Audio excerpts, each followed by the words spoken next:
कुंती के पूछने पर ब्राह्मण का उनसे अपने दुख का कारण बताना। कुंती ने पूछा, ब्राह्मण, आप लोगों के इस दुख का कारण क्या है? मैं यह ठीक ठीक जानना चाहती हूँ। उसे जानकर यदि मिटाया जा सकेगा तो मिटाने की चेष्टा करूँगी। ब्राह्मण ने कहा, तपोधने, आप जो कुछ कह रहे हैं वह आप जैसे सज्जनों के अनुरूप ही है, परंतु हमारे इस दुख को मनुष्य नहीं मिटा सकता।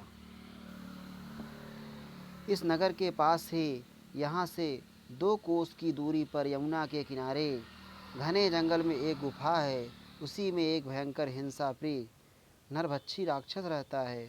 उसका नाम है बक। वह राक्षस अत्यंत बलवान है। वही इस जनपद और नगर का स्वामी है।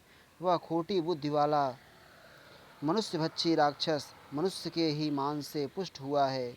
उस दुरात्मा नरभक्षी निशाचर द्वारा प्रतिदिन खाई जाती हुई यह नगरी अनाथ हो रही है। इसे कोई रक्षक या स्वामी नहीं मिल रहा है। राक्षसोचित बल से संपन्न वह शक्तिशाली असुर राज सदा इस जनपद, नगर और देश की रक्षा करता है। उसके कारण हमें शत्रु राज्यों तथा हिंसक प्राणियों से कभी भय नहीं होता। उसके लिए कर नियत किया गया है 20 खारी अगहनी के चावल का भात, 2 भैंसें और 1 मनुष्य, जो वह सब सामान लेकर उसके पास जाता है। प्रत्येक गृहस्थ अपनी बारी आने पर उसे भोजन देता है। यद्यपि यह बारी बहुत वर्षों के बाद आती है, तथापि लोगों के लिए उसकी पूर्ति बहुत कठिन होती है। जो कोई पुरुष कभी उससे छूटने का प्रयत्न करते हैं, वह राक्षस उन्हें पुत्र और स्त्री सहित मारकर खा जाता है। वास्तव में जो यहाँ का राजा है वह वेत्रकीय गृह नामक स्थान में रहता है, परंतु वह न्याय के मार्ग पर नहीं चलता। वह मंदबुद्धि राजा यत्न करके भी ऐसा कोई उपाय नहीं करता जिससे सदा के लिए प्रजा का संकट दूर हो जाए।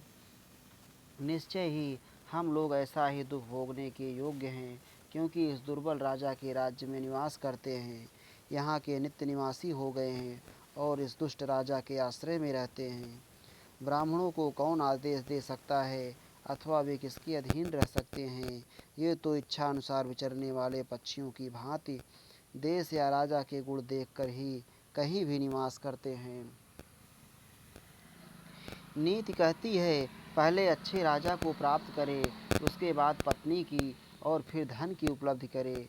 इन तीनों के संग्रह द्वारा अपने जाति, भाइयों तथा पुत्रों को संकट से बचाए। मैंने इन तीनों का विपरीत ढंग से उपार्जन किया है, अर्थात दुष्ट राजा के राज्य में निवास किया, कुराज्य में विवाह किया और विवाह के पश्चात धन नहीं कमाया।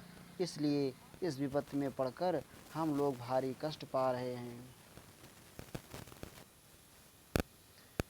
वही आज हमारी बारी आई है जो समूचे कुल का विनाश करने वाली है। मुझे उस राक्षस को कर के रूप में नियत भोजन और 1 पुरुष की बलि देनी पड़ेगी। मेरे पास धन नहीं है जिससे कहीं से किसी पुरुष को खरीद लाऊं।